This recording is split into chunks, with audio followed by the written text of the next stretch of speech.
آج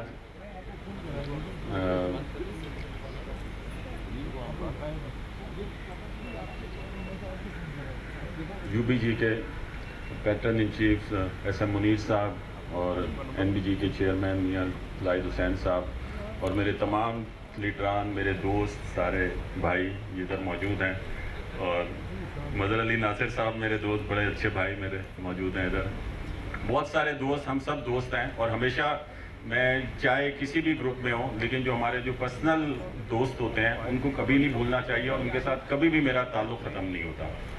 اور آج ہم لوگ اس پلیٹ فارم پہ موجود ہیں اور الیکشن کی مہم اسٹارٹ ہو چکی ہے.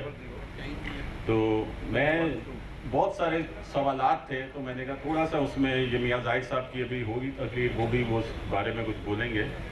ہمیں جو یہ تھا کہ جی کسی سیٹ کے لیے، کسی عہدے کے لیے ہم لوگوں نے بی ایم پی کو چھوڑا ہے، تو ہم تو اقتدار کو چھوڑ کر آنے والے لوگ ہیں، اور اقتدار کو چھوڑنا بہت مشکل کام ہوتا ہے. جو وہ اقتدار کی جو پارٹی ہوتی ہے اس کو چھوڑنا بہت مشکل کام ہوتا ہے. کہ ہمیں یہ پتا تھا کہ ہمارا فیوچر ادھر بہت اچھا ہے، اگر ہم ادھر ہی رہتے، سیٹوں کے حساب سے، عہدوں کے حساب سے ہمارا فیوچر بہت اچھا ہے. لیکن جو ہماری کمٹمنٹس تھیں وہ ہماری پوری نہیں ہو پا رہی تھی. ہمیں جو لوگوں سے، جو ووٹرز سے ہم لوگ اپنی کمٹمنٹس کر آ رہے تھے، ان لوگوں کو ہم لوگ اپنا فیس شو نہیں کر پا رہے تھے، یا اس طرح سے ہمیں رسپانس نہیں مل رہا تھا اپنی لیڈرشپ کی طرف سے. تو پھر ہم لوگوں نے یہ فیصلہ کیا. میاں زاہد صاحب جو ہیں وہ تو انہوں نے جو سینئر ترین ہمارے گروپ میں تھے، شوکت احمد صاحب، ان کے حق میں دستبردار ہو گئے تھے، اور انہوں نے یہ اعلان کر دیا تھا کہ اگر وہ کینڈیڈیٹ ہیں تو پھر میں کینڈیڈیٹ نہیں ہوں گا. اور بہت ہی اصولی موقف تھا ان کا. انہوں نے یہ نہیں ہے کہ کسی جو یہ پھیلایا جا رہا ہے کہ کسی سیٹ کے لیے، کسی عہدے کے لیے ہم لوگ ادھر آ گئے، یا ہم لوگ کچھ اور کوئی عہدے چاہتے ہیں. اگر عہدے چاہتے ہوتے تو ہم ادھر ہی رہتے ہیں. دوسری بات اس میں یہ بات آ رہی تھی کہ انکنڈیشنل الائنس ہے. جو میں نے پہلے بھی بولا، کوئی بھی الائنس انکنڈیشنل نہیں ہوتا.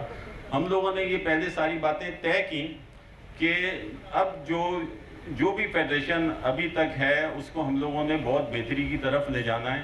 اس کی جو سٹینڈنگ کمیٹیز ہیں وہ فیصلہ کریں گی، وہ پالیسیز بنائیں گی. ہر سیکٹر کی سٹینڈنگ کمیٹی اپنے سیکٹر کے لیے وہ فیصلہ کریں گی اور وہ پالیسیز بنائیں گی. جو بزنس اسپانسرز ہیں وہ ایف ٹی اے سائن کریں گی، وہ تمام وہ پالیسیز بنائیں گی. اس حد تک ہم نے فیڈریشن کو فعال کرنا ہے کہ گورنمنٹ ہر معاملے میں اس سے پوچھے گی. اور یہی ہمارا خواب ہے. یہ خواب لے کر ہم پچھلے سال آئے تھے، ہم لوگوں نے الیکشن لڑا اور ہم جیت گئے. لیکن جب ہم نے دیکھا ہمارا یہ خواب پورا نہیں ہو پا رہا، تب ہم لوگوں نے یہ بہت ہی مشکل سے، اور خاص طور پہ میرے لیے بہت مشکل کام تھا، کیونکہ میں بی ایم پی میں 2001 سے میں ایکٹیو ہوں. اس سے پہلے میرے والد صاحب تھے جو وہ اس بی ایم پی میں ہوتے تھے، اور ان کو میں نے آگے کنٹینیو کیا. تو لیکن اگر میرے جیسا شخص وہ چھوڑ کر آ رہا ہے تو وہ کسی عہدے کے لیے نہیں. مجھے سب بول دیتے کہ تمہارا فیوچر اتنا برائٹ ہے، اتنا اچھا یہ بی ایم پی میں اگر تم رہو گے. لیکن ہم اگر اپنے ووٹرز کی کمٹمنٹس جو ہمارے ان کے ساتھ تھی وہ پورا نہیں کر پائیں گے، تو میرے خیال میں اس طرح برداشت نہیں کر سکتا تھا. اور میں بی ایم پی کو، پھر ہم لوگوں نے یہ فیصلہ کیا کہ این بی جی اپنا گروپ بنائیں اور اس کے اندر اپنی جو ہمارا منشور ہے اس کے مطابق ہم لوگ کام کریں. انشاءاللہ یو بی جی اور این بی جی کے جو الائنس کے ہمارے کینڈیڈیٹ ہیں خالد طواب صاحب، انشاءاللہ ان کو بھرپور کامیابی حاصل ہوگی، اور انشاءاللہ ہم لوگ اسی طرح آگے بڑھیں گے اور اپنی کمٹمنٹس ووٹرز کے ساتھ پوری کریں گے. بہت بہت شکریہ.